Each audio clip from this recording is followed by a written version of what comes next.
President Trump is with Netanyahu. And there's multiple comments here. Some people were not happy about the fact that he pulled a chair. If you want to play that clip, Rob. They're having a visit. So this is the first one that takes place. This went all over the place on the internet. Go ahead and play this clip. Do you have a problem with that, Chris? That's it? Of course not. Vinny, do you have a problem with that? I mean, I've never pulled out a chair for another man in my life. Adam, do you have a problem with that? So you have shitty manners? Can I see for the a rest man? Of the, yeah. For a can I see the man? rest of the video? He's a guest in your That's house. all that they had That's posted. all it was? Yes. Yeah. Oh, so you just pulled the chair? So he was just being hospitable? Tom, do you have a problem with that? No, and I've seen this now 2 times from 2 angles, and I'm like, it seemed like a split second. He was just being nice, you know. Have you had your chair? I mean, pulled if off he me? started wiping his face and thing. like massaging him, I'd have an issue. I have a huge He pulled out a problem chair. with people who have a problem with it. I don't have a problem with it. Don't act like you've never pulled it. You pulled out the chair for Cuomo today. Hey, sit here. Guys, I didn't have a problem with it. I'm just saying I've never seen a guy pull a chair out for a guy. That's all I said. I don't have a problem with it. I've never seen it before. You did it for Cuomo today. No, I didn't. Yeah, I you moved did. it out of the way. Yeah, you did. Nah. Yeah, you pulled moved it for out. Cuomo today. You pulled it out. And then he goes, why do I Guys, got the black chair? pulled it out. Let it go viral. That's it. You pulled it out, Tiny Jesus. But can I tell you something about that? Can I tell you something about Push your stool in for you. the pulling chair situation? For example, for me, Vinny always gets me gifts. If there's a competition on who's gotten who more gifts, Vinny's gotten me more. There's gifts. one in my car right now. No, but you like, for example, when I went on Joe, I brought those gifts. I Yes. gave him the Andrew Jackson, all this stuff. I gave him the shocked. what was Lenny the other Bruce thing? microphone. Lenny Bruce microphone. It's like, Yeah. oh my The God, Hendrix pen. But when I had Mark Cuban on the first time, I gave him a first edition of Atlas Shrugged that he didn't have. He's like, you're kidding me. I said, and he said, I have this book all over the place. Not this one. I said, it's first print, first edition. Rob, can you pull up the Cuban thing? And he's kind of like, this is a first print, first edition? I said, yeah. Wow, I don't have this, right?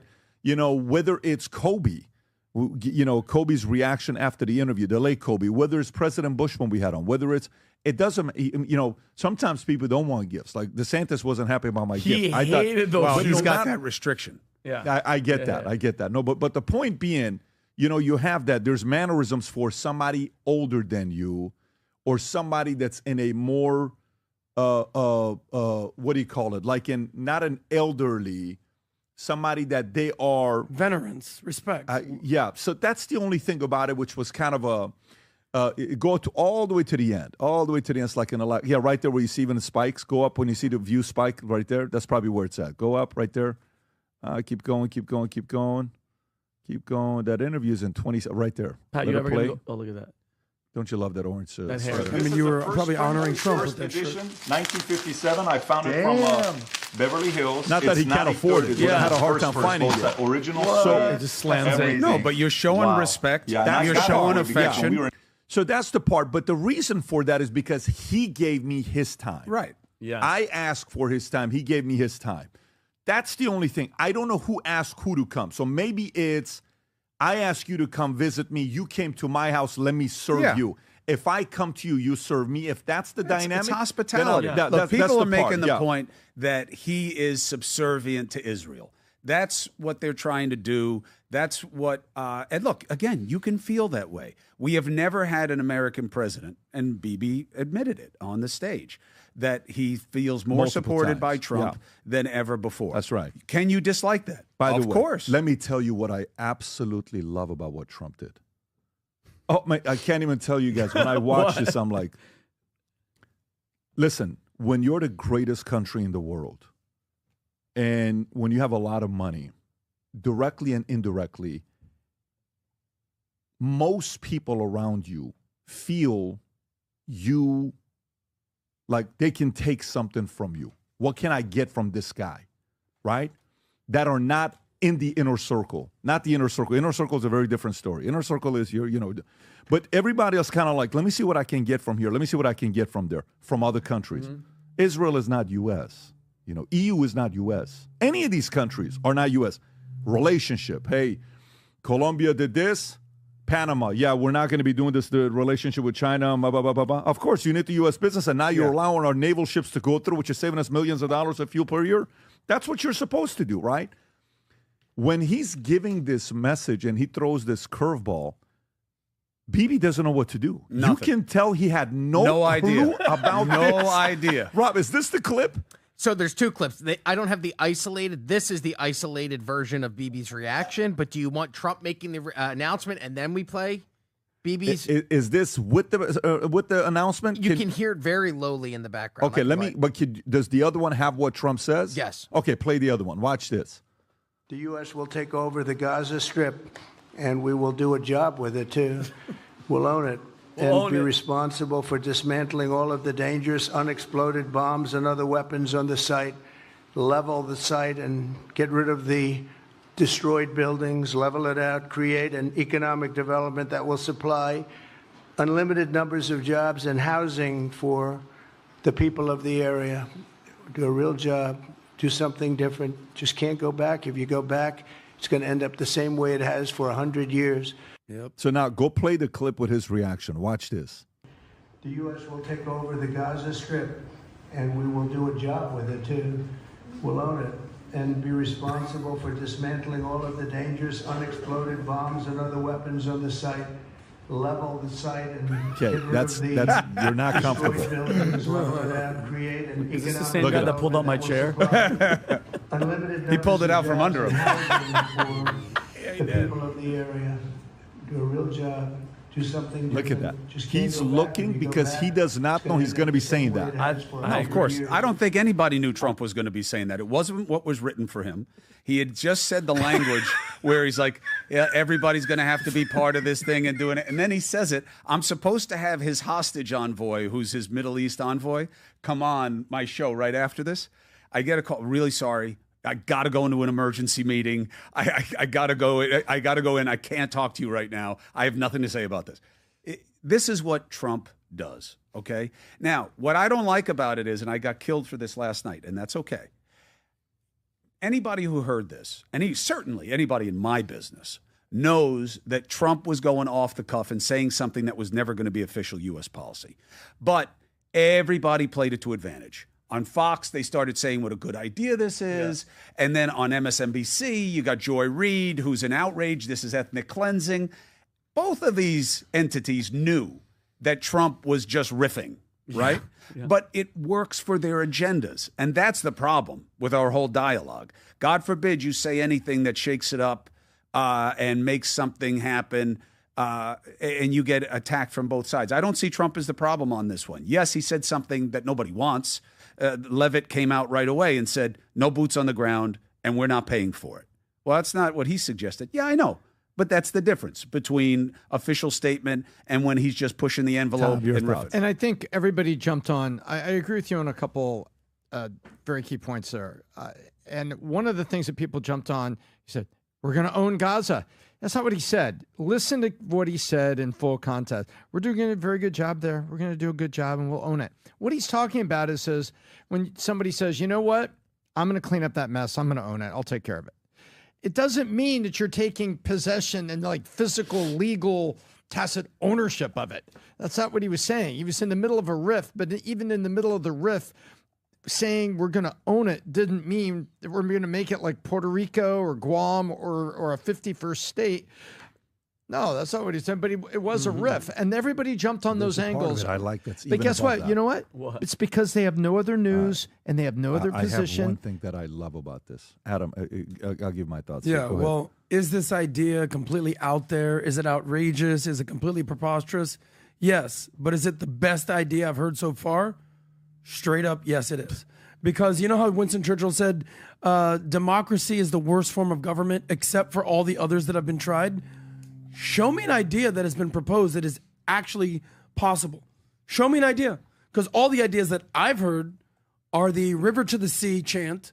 I've heard the global intifada chant. I've heard the two-state solution that has basically been hinging on nothingness since for the last 75 years and has not happened. Where the second state gets a headquarters in Jerusalem. Yeah, exactly. Good so point. what viable solutions have even ever been proposed? Nothing.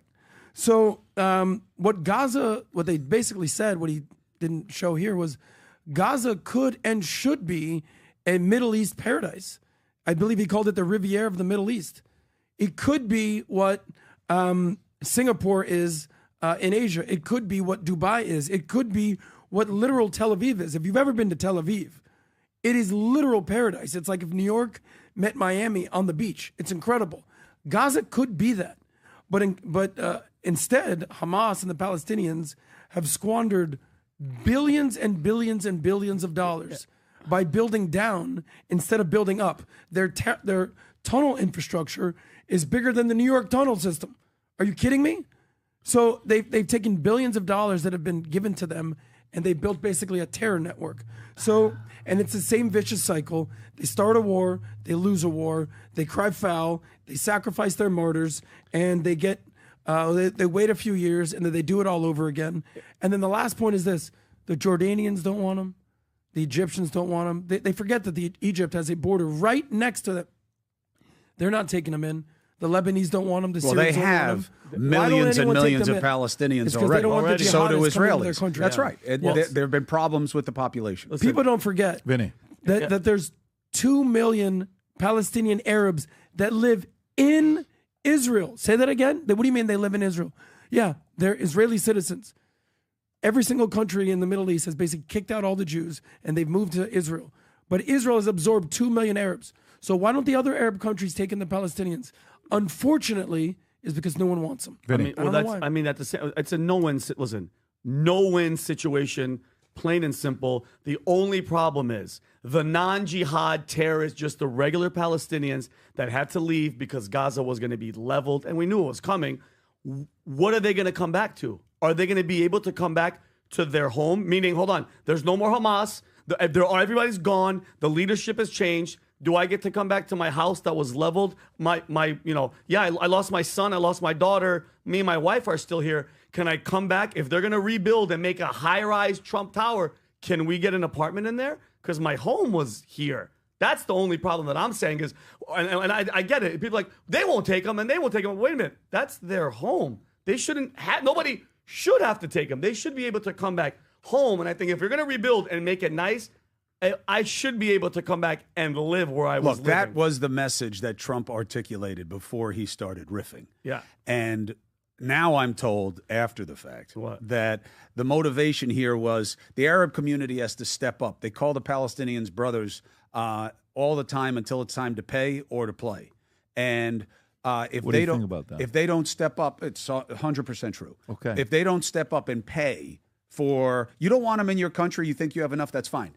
Pay, because there's no reason for America to pay for it. Yeah. And look, what also doesn't work, and this won't be as popular, Israel being in control of that as an occupied territory doesn't work. So you need an international consortium there to make it work until it can establish itself as a standalone entity. And if Trump provokes that through this, then fine. But the idea that America is going to put boots on the ground, there's going to be ethnic cleansing, you're not allowed to come back, I think all of that is just to motivate left and right in proving which one is worse, and it's not the reality. It's called art of the deal. He's starting with something, and then we'll see where it ends up. Yep. Pat, you were going to say something? I think it's a little bit of that, to be honest with you. I think it's a little bit more than a little bit the art of the deal. I think Trump knows exactly what he's doing. He may have been riffing a little bit. I think he's got underlying thoughts. And to Chris's point, hours, not days, hours after the election, when it was time to pay or play, what did Qatar say? Yeah. Qatar. It's like, congratulations on your victory. And then they turn around, look over their shoulder and say, all of you Arab Brotherhood that are here, your visas are expired in 14 days, get out. Because Qatar's like, okay, Mr. President, Mr. New President, congratulations. We're good. And we don't have any of those guys. Yeah. But meanwhile, guess what? Those people were legal immigrants that were living in Qatar. But when it was time to pay or play, what did they do? This is a very simple thing. When it's like, hey, if you guys want to stay quiet and you want to defend them, it was similar to what Kyle from Nelk Boys did, where he said, hey, are you about the open border? He says, yes, it should be open border. And, Trump, he's going to be kicking people out. This is their country. And what's wrong with that and open borders?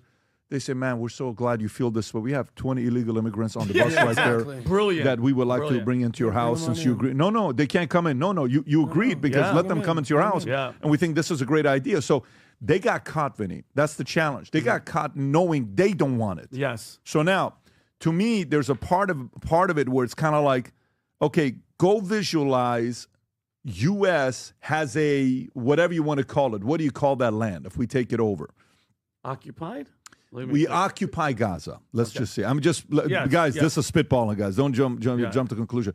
Let's build it into Dubai. Do we have the money to do it? Sure. Is the guy a real estate guy that can do it? Sure. Did Jared Kushner talk about how beautiful the water? Yes. Yes. Yes. But then you build that, they come back, they don't know how to handle that. They don't know. It's like a lottery winner. You give what percentage of lottery winners after they win become drug Huge addicts, percent. destroy, divorce. of them, yeah. They don't. It's not, your money. It's suicide. The identity is not there. It destroys lives. So if you do and they don't come back, that's the only way it'll work. But then if you do and they don't come back, are you kidding me? The stuff you're gonna have to react to. Is this a top 5 issues? Is it top 10 issues? I don't know. However, what I love about what he did is the following. Here's what I love about what Trump did. You know, Netanyahu, and especially him, his mindset, when you're that smart, you think you can outsmart everybody. Okay? And it's kind of like, oh, you know, he's on our side and he's this, he's that, he's this. I don't think he's on Netanyahu's side. I think Trump is on the Israeli people's side. I think Trump is on Israel as a nation side. I don't think Trump's on the political gamification, power brokers behind closed doors side. I don't think he's on that side. And the best part about being a great general and a leader is you need 2 things, and it's so hard to balance. You need an element of being very predictable. You need an element of being very unpredictable. As a parent, it's great as well. You also need to be like this as a husband. You need to be predictable. Your kids need to see you there. Okay, I'm there. Boom. Hey, boom. I'm here. This is what's going on. This is food, schedule, reading, this. They need a element of predictable. But then kids sometimes get so comfortable with daddy, they're like, oh, boom. Oh, shit. Oh, he's still in there. No matter how much I love you and I kiss you, that guy's still in here. It's like, oh, okay. So every 90 days, this needs to be seen a little bit, right? Trump is dancing with Netanyahu. Come on in. Let me pull the chair for you. Oh, on the big stage, let me make you feel like the king. So yeah, here's what we're going to be doing. We're going to be taking over Gaza, and then we didn't talk about that. Yeah, and it's going to be great, you know. And here's what that's the beautiful part about him being unpredictable. You got to love how he makes everybody uneasy to realize, hey, man, I like you. We have a relationship, but you ain't America. It's America first. And that's the most beautiful thing that I like seeing on how that is managed. If he stays like that, he's going to win people like me over every single day by making them feel uncomfortable. And that's the right thing to do. By the way, flip side, you ought to have a good relationship with them as well. You ought to try to have a good relationship with Russia. You ought to do your best to have a good relationship with Zelensky. You ought to try to have a good relationship with China. You ought to try to have a good relationship with Israel, but not at the cost of them thinking they own you and they control you. And I think this guy he's in such great flow state. I just love seeing that. Now, let's go to another thing. This clip, Rob, if you don't mind playing this clip, I just love this clip because it kind of goes to what Cuomo said. It prompted me to watch this clip. We're not going to get into it, but this is what Scott Jennings, who is the current owner of CNN, he said this. If you want to play this clip, go for it. Go ahead, Rob. What is currently the dumbest strategy in politics, which is Democrats taking the 20% side of every 80-20 issue in America. USAID, people want this pared down. They want it streamlined. They want to know where the money is going. Democrats have a meltdown. Today, Donald Trump signs executive order on keeping boys out of girls' sports. Democrats take the 20 side of that issue as well. All these issues, this is like Trump's superpower, finding a bunch of 80-20 issues, getting on the 80, and everybody who's sort of reflexively against him gets on the 20. And now the Democratic Party has like a 31% approval rating. This is why. I don't know. He's described. Oh, they lose their minds every single time. He's the owner. I love that breakdown. He runs breakdown. CNN. He is the current CEO, owner, whatever you want to call it, of CNN. But